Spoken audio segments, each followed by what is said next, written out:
My very first memory is the opportunity to ride on one of my uncle's aircraft.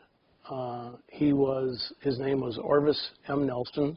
He was the founder of Transocean Airlines, 1946 to 1960.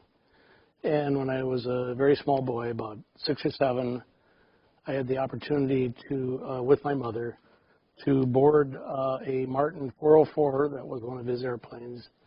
And we flew from Minneapolis to Indianapolis to visit relatives. And that's my first memory of an airplane. My family is from northern Minnesota. And as it turns out, my grandfather and Charles Lindbergh Sr. were acquainted.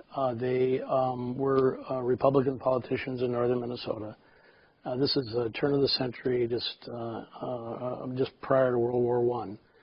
And they had become associated, and the families had socialized, not a lot, but a little bit. And my uncle, Orvis Nelson, who had started Transocean Airlines in 1946, was a young boy, about 10, when he was invited, along with my grandfather, to a fishing trip with the Lindbergh family. And there was Mr. Congressman Lindbergh Sr. and a young, lanky lad with him, about 15 years old, named Charles Jr. And as a result of that association early in his life, my uncle was galvanized in 1927 when Charles Jr. Slim Lindbergh flew the Atlantic. And my uncle immediately made aviation his life. He was a Kelly Field mister. He learned to fly at Kelly Field in the 1930s. And some of his classmates were Robert L. Scott, got as my co-pilot, Bernard Schriever, former head of the American ballistic missile defense system in the 1950s, and a host of other individuals, some known and some not so well known. So as a consequence of that, and the fact that he became a prominent non-scheduled airline captain, when I was young, I was galvanized by that, just like he was galvanized by the Lindberghs. And so at a very tender age, I knew that I wanted to make aviation part of my life. And I went through ROTC in Duluth, Minnesota, at the University of Minnesota, hoping to become a military pilot. Unfortunately, my eyes were slightly myopic, so I became a navigator, and then I became a bombardier. And then later in life, I was able to fulfill the ambition of becoming a commercial pilot and a certificated flight instructor.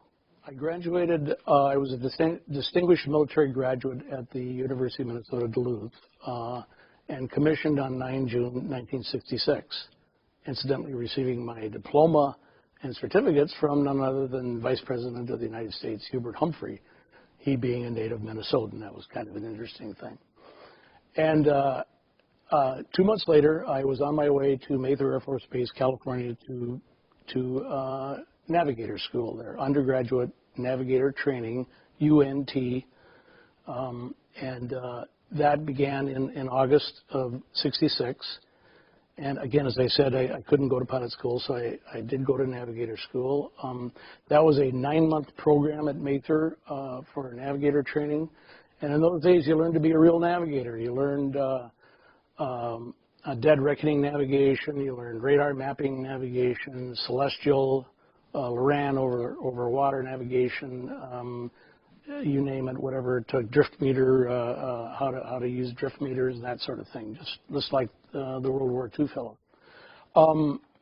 The standard navigator, undergraduate navigator training aircraft used in the 1960s, in my era, the Vietnam era, was the T-29C flying classroom, which was basically a Convair 340, I think it was. Not totally sure that nomenclature is a 240 or 340. It was a twin-engine Convair aircraft, very similar to a DC-3, except it had tricycle gear instead of a tail dragger wheel on the back. It accommodated about 10 to 12 students and 3 or 4 instructors. Each student had a navigation plot table, There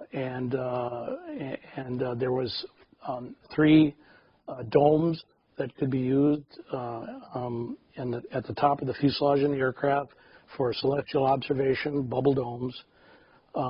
Each navigator station had a drift meter for use in dead reckoning navigation and pilotage. And each station had a small radar scope about that size. I can't remember exactly, but it was probably about a 5 to 6 inch radar scope, something like that.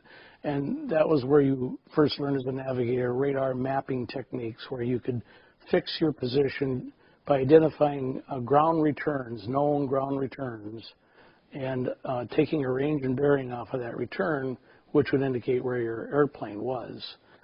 And that is one of the most important methods of navigation still today, is radar mapping to establish your position.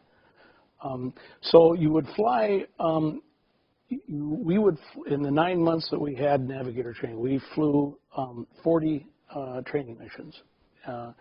And there was, of course, a great deal of simulator time, a great deal of ground schools and things of that nature. We covered bombing and navigation systems. We covered aircraft equipment. We covered the plotting techniques. We covered radio navigation, how to use VOR, DME. We covered celestial navigation. This was a major component back 40 years ago. Celestial navigation was very heavily emphasized in navigator school. It was essential that every navigator actually be, in fact, a navigator who could find his way across the heavens using the stars alone.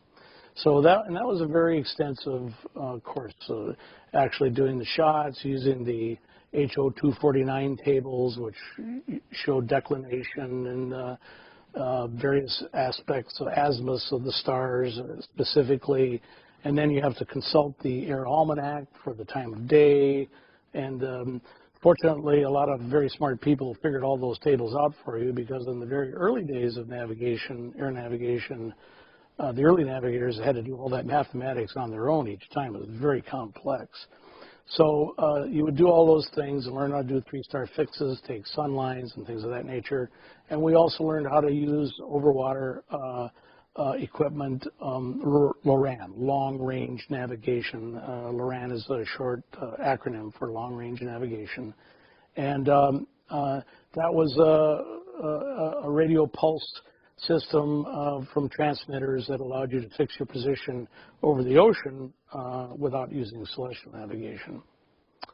And that was basically it. You had a few fine-tuning things at the end, familiarization with other aircraft, and then you were awarded your wings and off to your next assignment.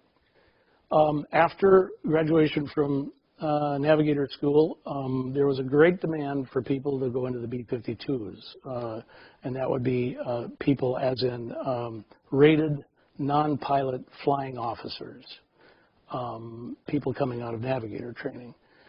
And so most of our class went to either bombardier school or electronic warfare school. The people that went to bombardier school, most of us went into B-52s. A few went into F-4s in the back seat. They were backseaters in those aircraft. And the electronic warfare people would go to B-52s. They might go to an EB-66, for example, for intelligence gathering, or for use as a jammer aircraft, for attack aircraft, things of that nature. So subsequent to bombardier school, I knew I was going to B-52. I went into the AN/ASQ 48 Bombing and Navigation System Specialization in bombardier school. That's a nomenclature that is technical, but it is important because there were 2 types. The the B model B-52 through the D model B-52 had the ASQ 48 BNS, and the E, F, G, and H models had the ASQ 38 model, which was a advanced system, despite the fact it's a lower nomenclature number. it was a more advanced radar mapping and bombing system.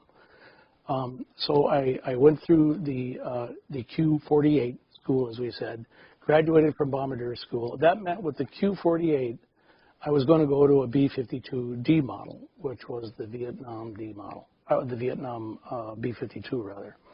And there were only in 1968 when that was when I graduated, actually late '67. There were only 8 wings that you could go to. Now, before you could report to your wing, however, after graduating from Bombardier School, you had 2 more things to do. You had to go through survival school. As a combat crew member, you were required to go through a 3-week survival course, Fairchild Air Force Base, in the case of our era.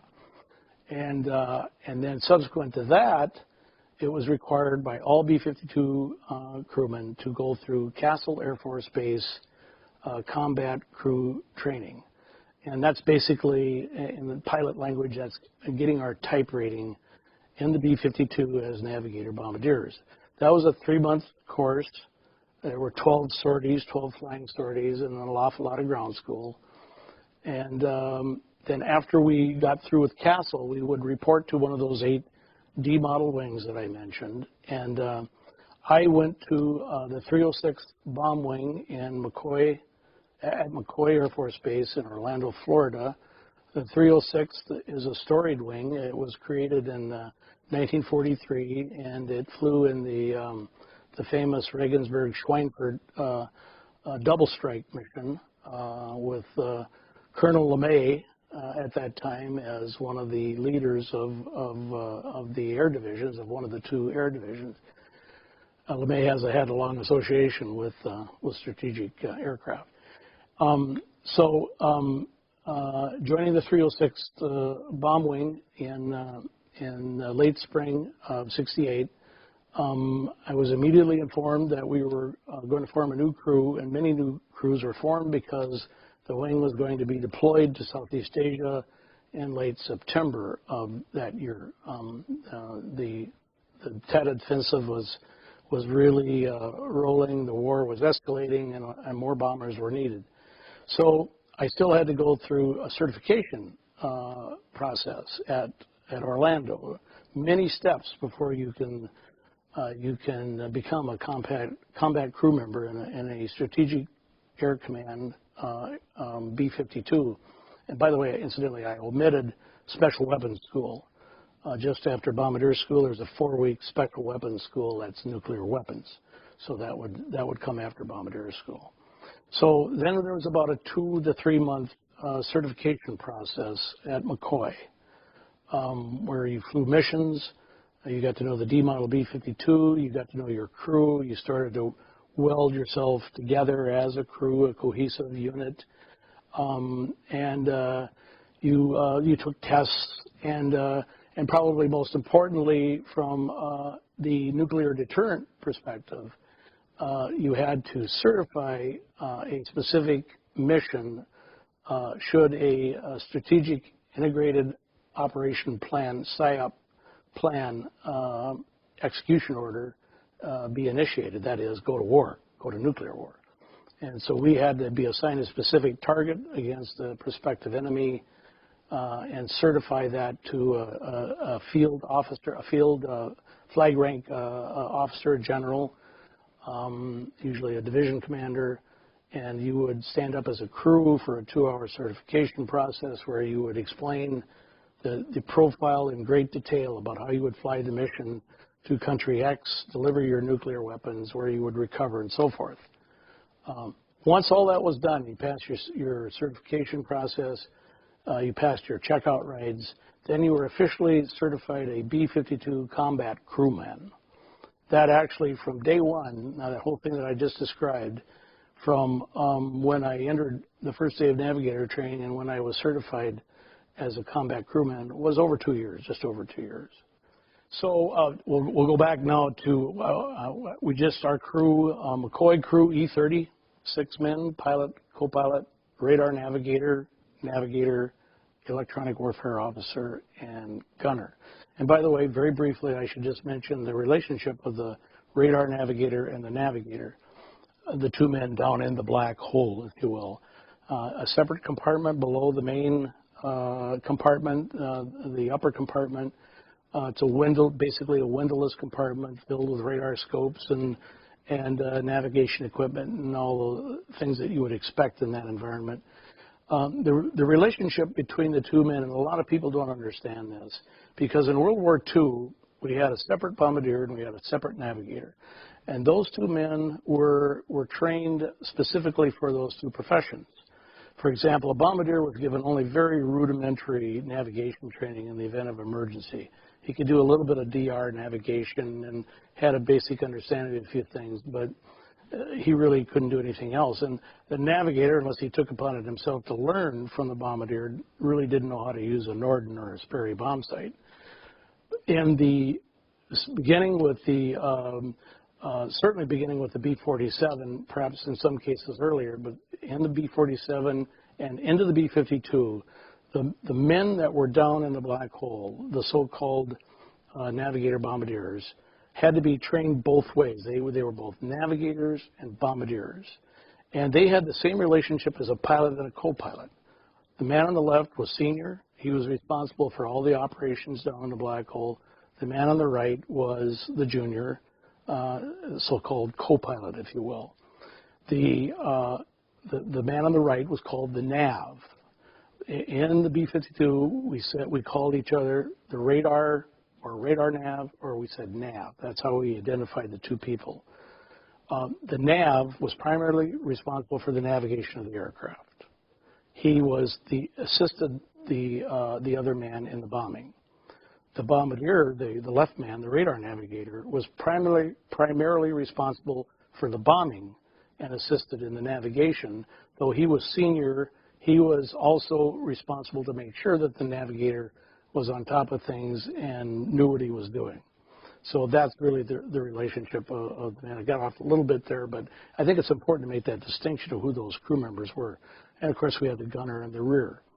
So after our combat crew certification, we're all ready to go. In my case, the war was dramatically heating up in summer of '68.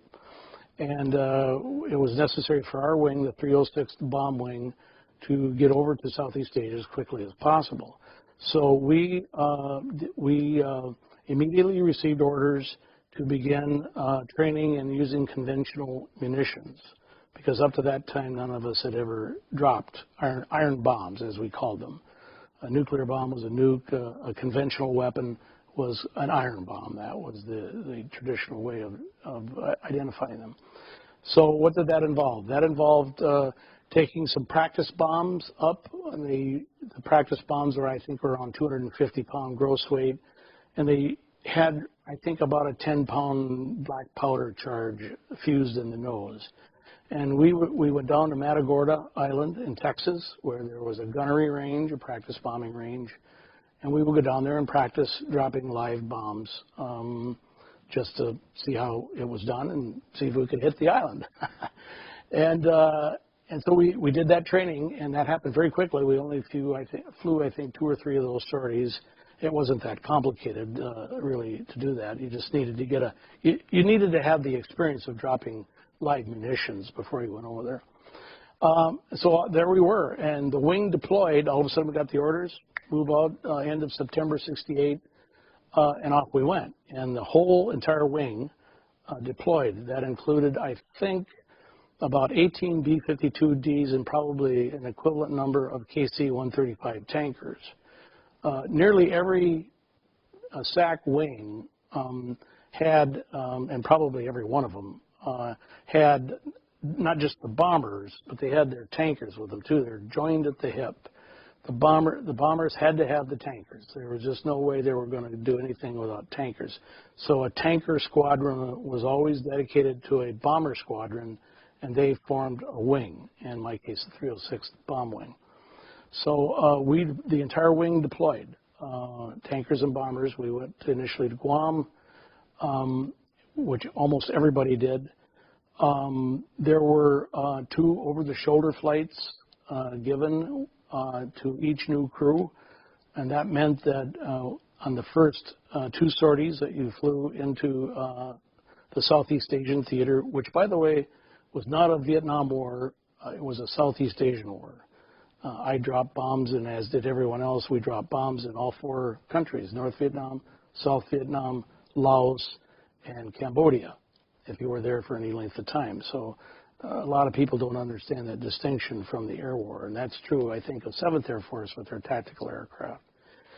So the first 2 missions, you had to have 2 experienced, a pilot and a radar navigator, 2 experienced men to fly literally over the shoulder of the pilot and the radar navigator.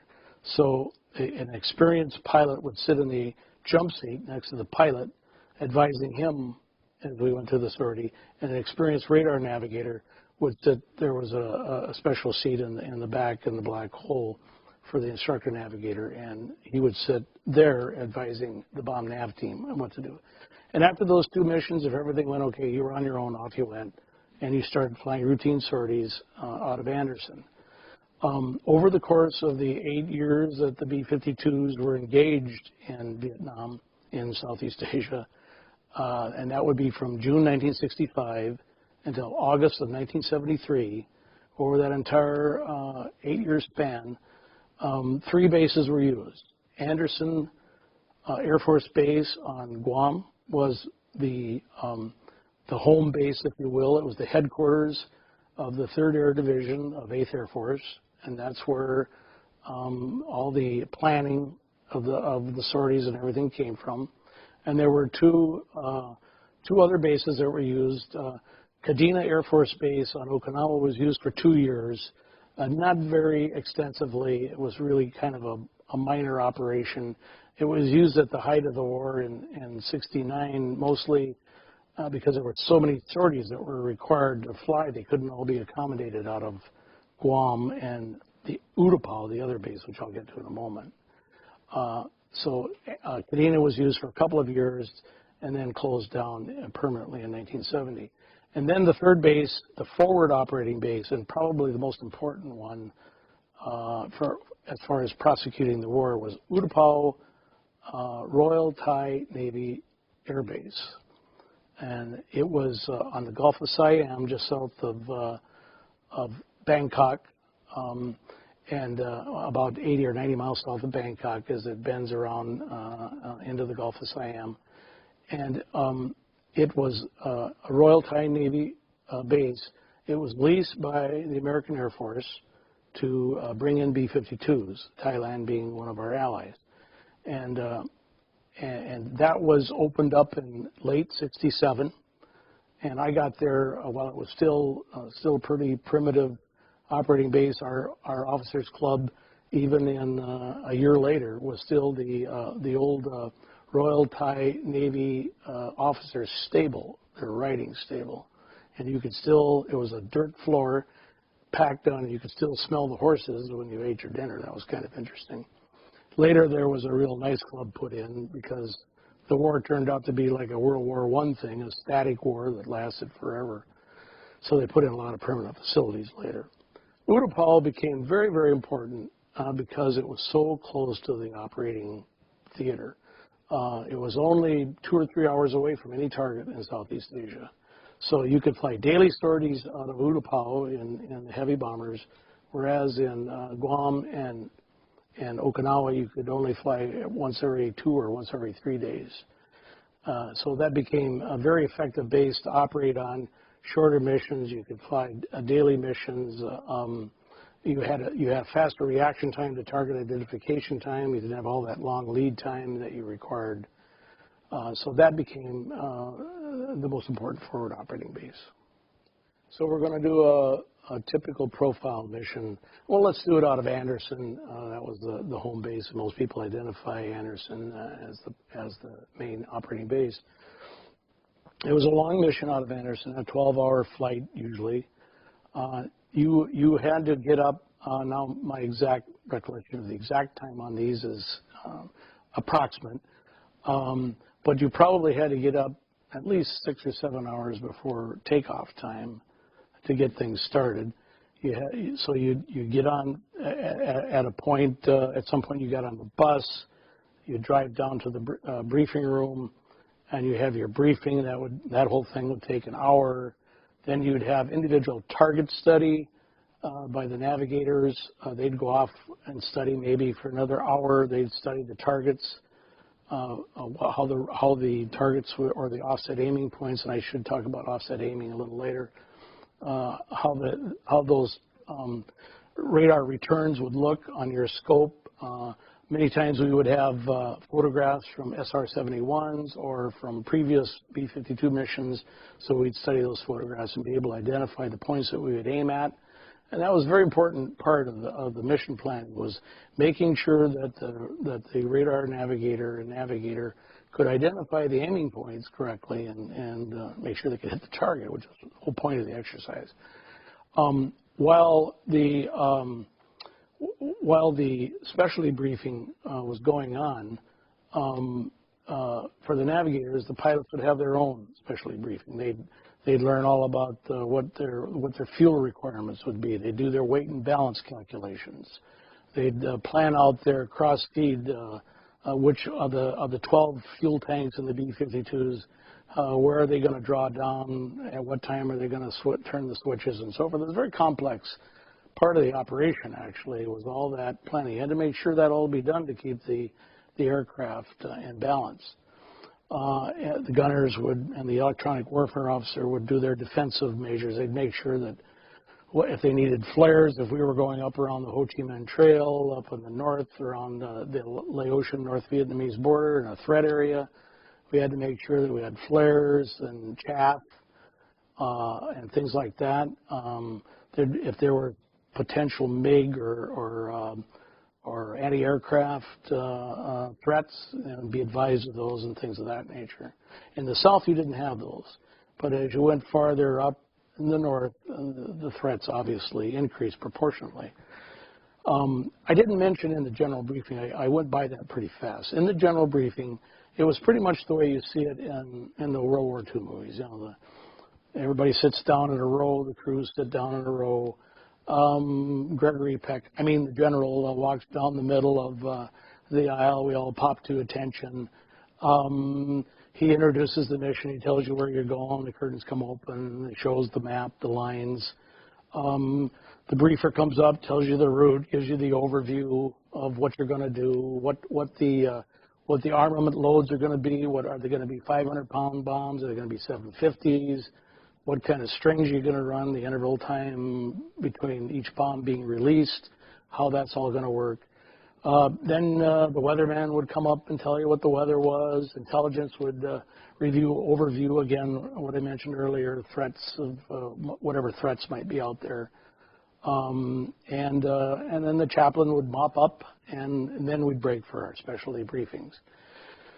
So now we're done with our specialty briefings. It's time to get on the bus again, go out to the aircraft, pre-flight the aircraft, get everything, make sure that everything's in there. For the navigators and the bombardiers, it was essential to pre-flight the weapons. That was our responsibility. The radar navigator pre-flighted the internal weapons. The navigator pre-flighted the external weapons.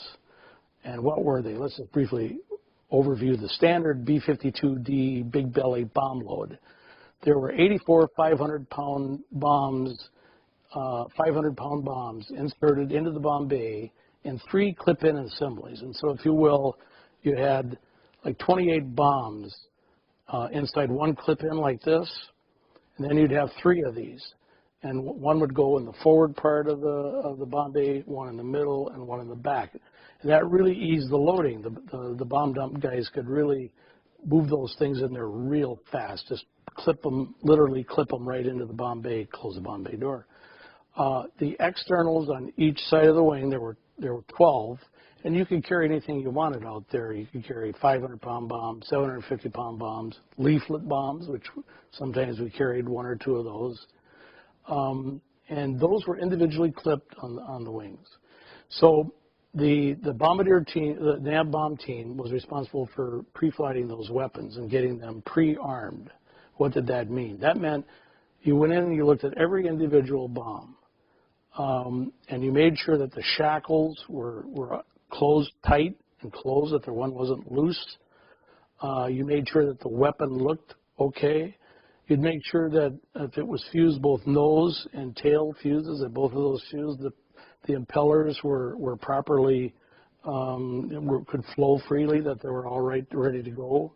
You'd make sure that the arming wire that held those arming propellers was intact, and that it would come loose freely. When the weapon came away from the bomb, the arming wire would stay with the bomb, so when the bomb slid away, those little arming propellers could engage in the wind, and that's what armed the bomb.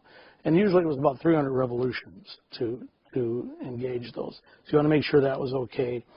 And if everything looked okay, both on the internals and the externals, then inside the radar navigator would pull the red pin out of the internal weapon, and then on the externals, the navigator would pull the pin out of the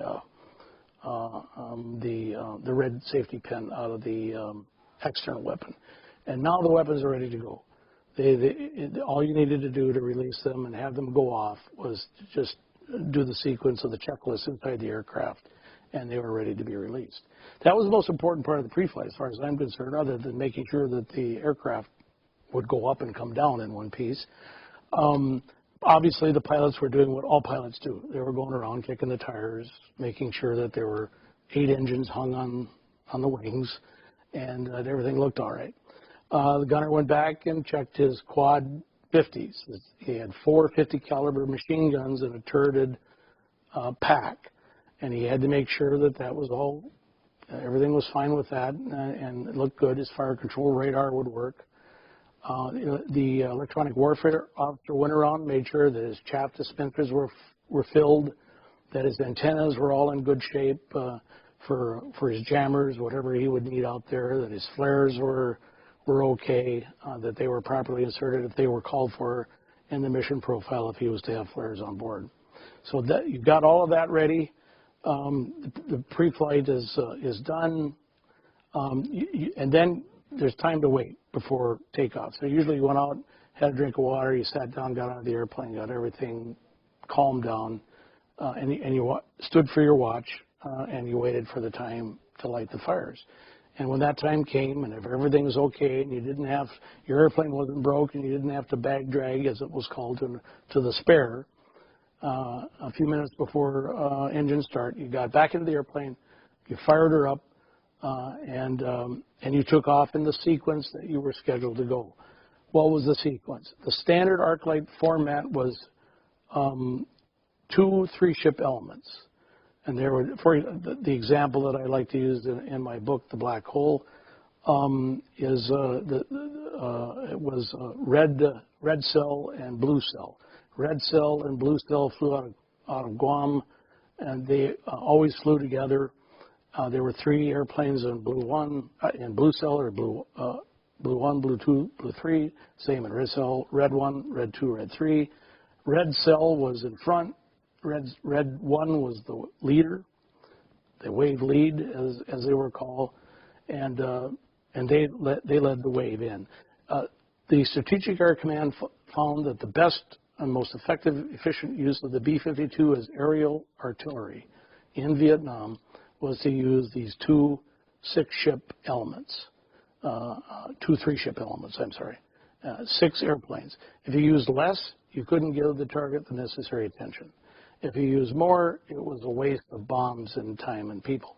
So that was the standard ArcLight formula that was used all the time, except for special ops, big, large gaggle raids. There was several of those 60-ship gaggle raids during the years. And then, of course, in 1972, everything changed with the Operation Linebacker thing and the climax of the war. So these 2 3-ship elements would take off. They'd be 1 minute apart in the cell. They'd stack up. They'd fly up the altitude, maybe, say, 32,000 at Red 1. We'd take off out of Anderson, go up to 32,000 at Red 1. Red 2 would be at 32.5, and he'd be echeloned to the right a little bit. And, well, actually, I take that back. The echelonning didn't happen until the bomb run. So we'd be directly in trail as we moved across the ocean. So red 1 at 32, red 2 at 32.5, red 3 at 33. And blue cell would do the same behind you. And off you went across the ocean, navigating by celestial navigation, radar mapping when you could find islands or the Philippines or whatever. You went in country. You were assigned, if it was a radar synchronous bomb run, which meant you were going to drop by your radar mapping, put the electronic crosshairs on the target and drop that way. Then you contacted the Vietnam GCI, ground control intercept, and you actually had to get, if you will, a go-to-war clearance. They had an ADIS around Vietnam, and so you had to get permission to go in there. But once you did that, you just went, the wave went right to its target, bombed its target, didn't bother anybody, and went home. If you were going to fly what was called a sky spot or a bugle note mission, which was simply nothing more for those who have studied World War II, that was essentially the same thing as G and oboe and GH. It used SIF transponder type equipment where the people on the ground could direct the aircraft in, the lead aircraft in, by giving headings from the ground into the specific bomb release point. And that could all be done from the ground. So that was used a lot in Vietnam because it was found to be more accurate than the radar synchronous runs. You could take all the error out of the situation, and these sky spot stations could bring you right in the target. Incidentally, the people that ran those sky spot stations were the same people that ran the radar bomb scoring sites in the States. And when we did practice missions in the States, you obviously did not release a nuclear bomb when you were doing a practice run on Oshkosh, Wisconsin. But what you did do is at 20 seconds TG, time to go, you turned a tone on, electronic tone, and that tone could be tracked from the ground by these radar bomb scoring stations. And when the tone went off, they could tell exactly where you were in space. And then they could calculate down mathematically where the bombs would have hit. So it was the reverse of that was used in Vietnam. For most of the missions from the B-52s, they would use that same technology in reverse and direct the bomber to exactly the right point that they wanted them to drop. So you got to the IP, and then they took it over from there. So you finished up your bomb run. If you released your bombs on the primary target, you went home. If you couldn't release for whatever reason, and that did happen, either individually or as a wave, then you would go to a secondary target and release on that. And then when you were done, you went home. You went back to Guam. I didn't mention the air refueling over the Philippines. All the missions out of Anderson had to be refueled somewhere along the way. It was too far for a B-52D to fly. B-52Gs and Hs, the Hs today, could run those missions nonstop. They wouldn't need a tank. But the older B-52Ds needed a tank somewhere along the way. We took on about usually 80 to 90,000 pounds of JP-4 over a place called Point Gulf, just above the main Luzon Island in the Philippines, just to the north of it. That was the standard refueling area. The tankers would come down from Kadena in Okinawa. We'd rendezvous, take on the gas, and then continue on to Vietnam. I did omit that from earlier. On the way home, you dead-headed back. We didn't need to go around the Philippines like we did on the way out. On the way out, we had live weapons. The Philippine government would not allow American to fly armed weapons over their country, but they would allow aircraft without weapons on board to return. So we were empty on the way back. We could take a more direct route across the Philippines and went straight back to Guam, landed the aircraft. That was the end of the Guam mission. You did debrief, bomb damage assessment, and did your debrief, and then everybody was grateful, and we got out to the Roach Coach and Gilligan's Island, which was a little poo-poo hut area just by the debriefing area. Had some picnic tables and whatnot, and everybody could have a can of Olympia beer and a green hot dog and relax after 24 hours of duty. It's a love-hate thing with the B-52. It's a wonderful airplane. It's a tremendous weapons platform. It's hard to find a B-52 guy that isn't enormously proud to have served in them and to have won the Cold War. We like to remind everyone that we won the Cold War, and we think the B-52 had a lot to do with that. So we take great pride in that. But he could be a monster. He could be a real monster. If you didn't pay a lot of attention to him, a lot of care and feeding to the buff, the big ugly fellow, you could get bit and bit hard. And so everyone had to watch that. You could not become complacent in a B-52. And it was not a comfortable aircraft to fly in. Yes, it was pressurized, but it was hard ejection states, long missions. I pity these poor fellows today flying 35-hour missions out of Barksdale, for example. Although I understand they have ergonomic seats in the H's that we didn't have in the D model from 40 years ago. It was a smelly, nasty place. It was noisy. The smells, the faint suggestion of burnt wiring, of oils, of kerosene JP4 fuel smells, of the temperamental heating system. What we use for heat was just the blow-by from the turbines coming by. It was almost literally that noxious stuff that came out of the back of a turbine. I suppose they had a little filter on it. And incidentally, the Navigator sat right by one of those vents. And if you didn't move your head just right when the co-pilot turned that cranky system on, it was just a mechanical thing up there practically. You'd get a blast of that stuff in your face, and it was so noxious, you'd choke on it. So you learn, just instinctively to lean to one side. So it was just a very smelly, noisy place. Very thin skin, of course, like all aircraft. Very noisy. J-57 turbojet engines are extremely noisy and very fatiguing on long missions. Long missions are extremely fatiguing. High altitude, you're dehydrated. Pressurized aircraft to 8,000 to 10,000 feet. So by and large, it's a kind of a thing that I guess the best way to phrase it is, I'm glad I served in a B-52, but I'd never want to do it again. Well, one of the things that I wanted to make clear in terms of this interview, for example, is that my experiences in themselves was not that extraordinary.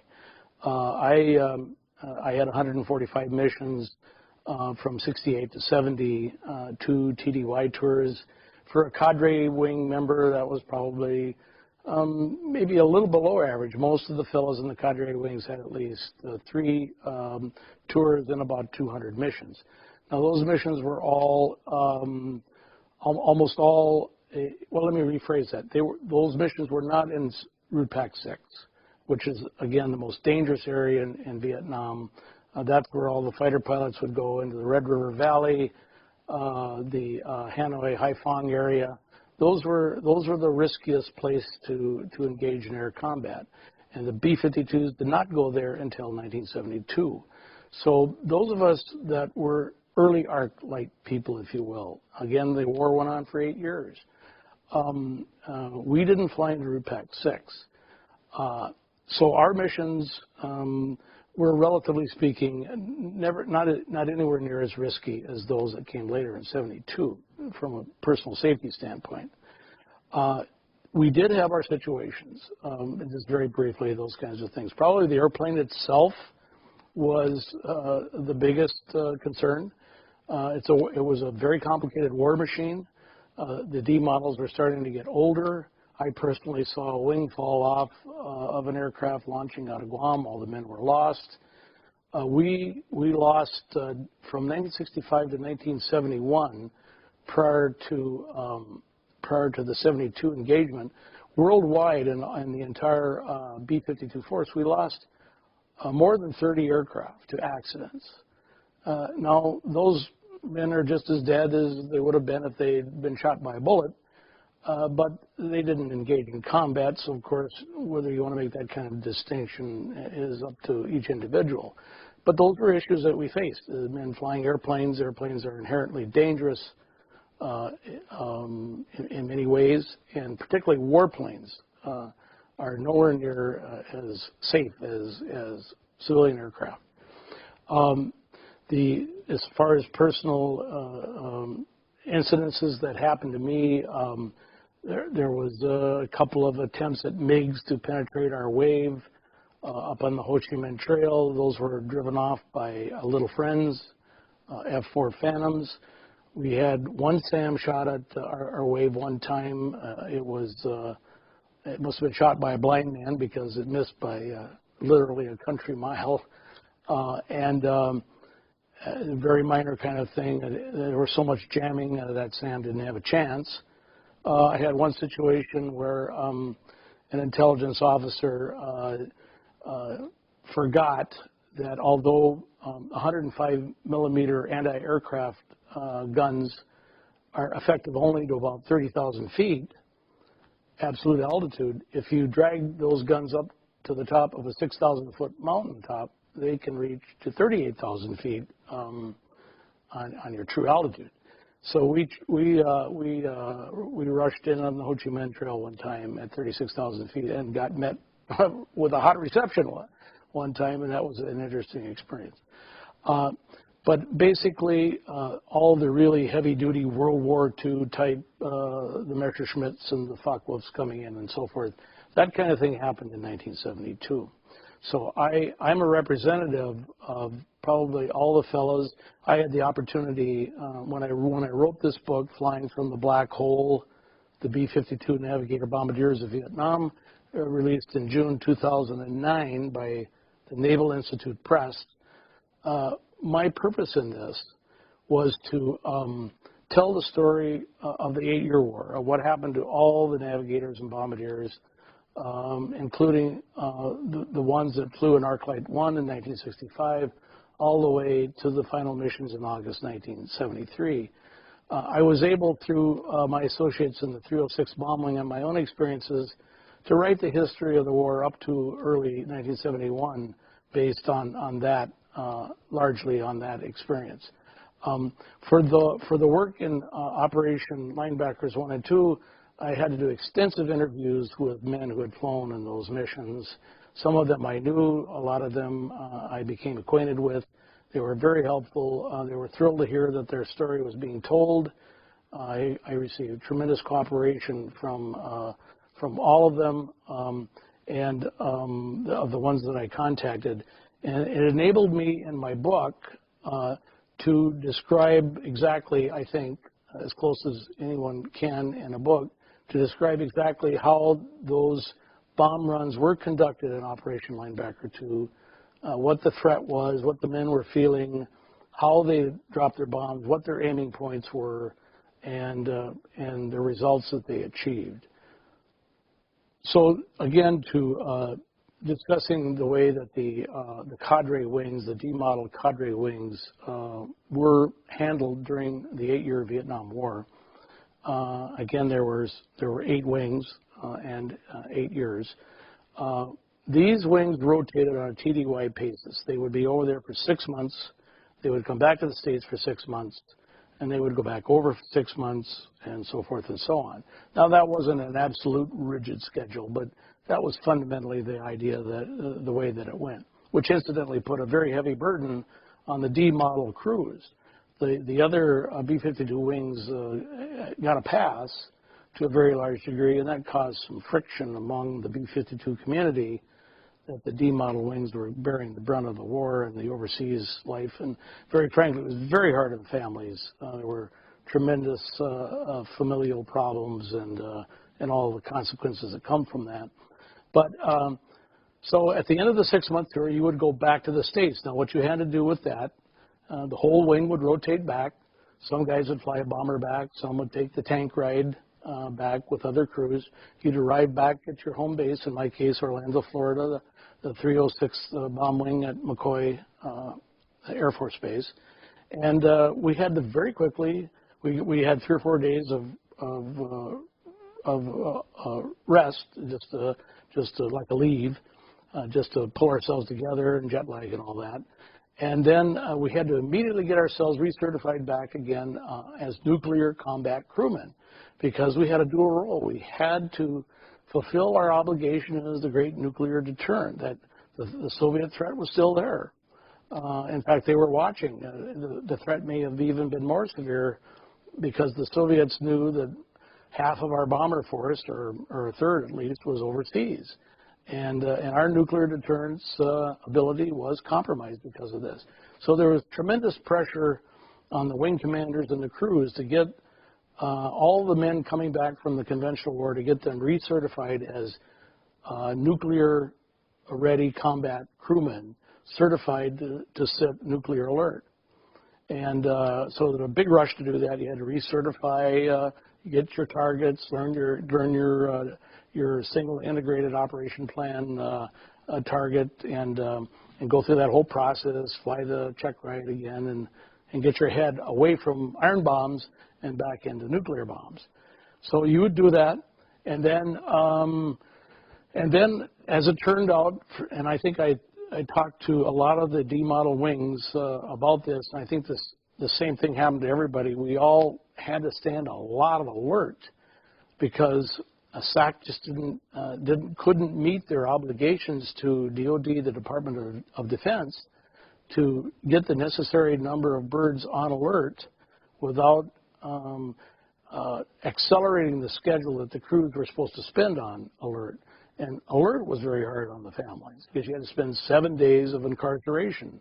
I mean, yes, you had good food and you had a telephone, usually just one, in the mole hole, and that was what the acronym that was used for, or the euphemism used for the alert shack. We call it the mole hole because it was semi-submerged, 2 levels.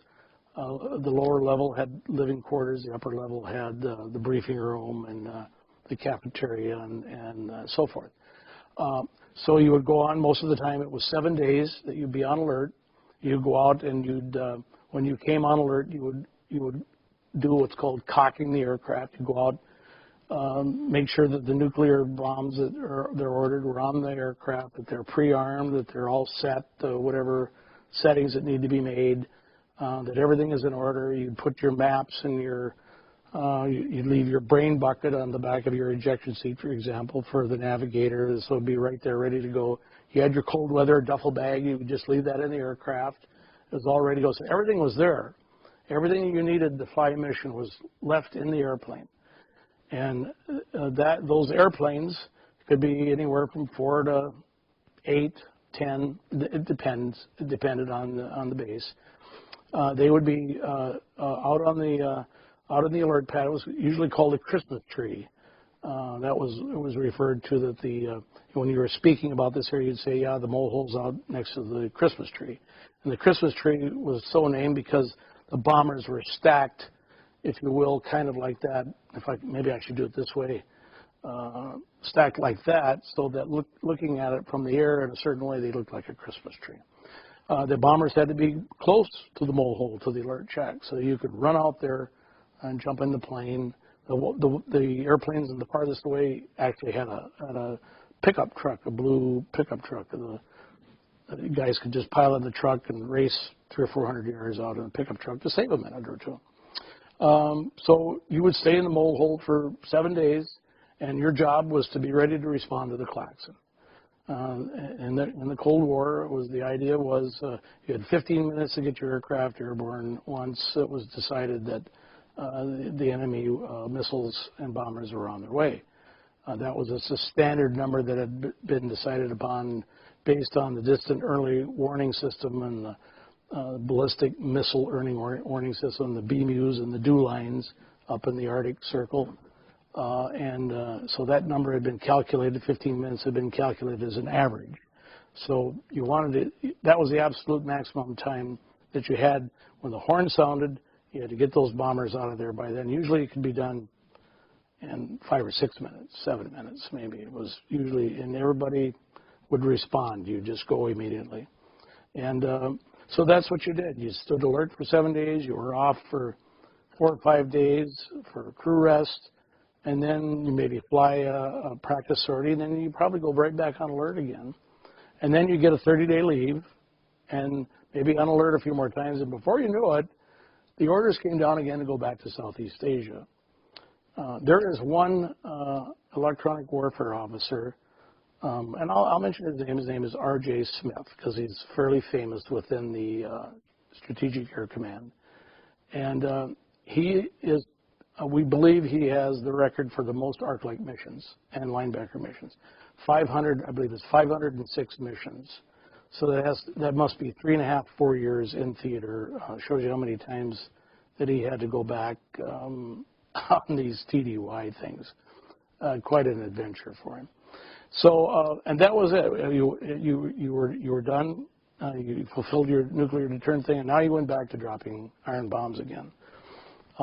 Frankly, from my standpoint, I had started out. I had received a regular commission out of the Air Force, out of the ROTC rather. I had initially wanted to make the Air Force a career, but my visions of that was to go to pilot school and perhaps have whatever opportunities that I might be able to get. It being a pilot's Air Force, pilots usually would get the most choice flying assignments for flying people. So in a nutshell, I determined from my own personal standpoint that I was on the verge again of going back for the 3rd time, and I was looking at it and I realized that this was going to go on indefinitely, and it was not a very pleasant life, and B, I was becoming more and more aware that the potential for advancement as a navigator bombardier was very limited in the Air Force. And I talked it over with my squadron commander, and he actually gave me kind of a Pope's blessing that he thought probably I was doing the right thing. So I did resign. I did receive a Christmas early out program, which actually saved me from a 3rd tour. And that ended my Air Force career. As I tell my friends here 40 years later, I felt some guilt in abandoning them to finish the job and maybe not following through as a regular officer. So this is my penance. I get to write books about them and support them and give timeless interviews, represent them in circumstances like this, tell their story, tell what happened, and all equivalent things.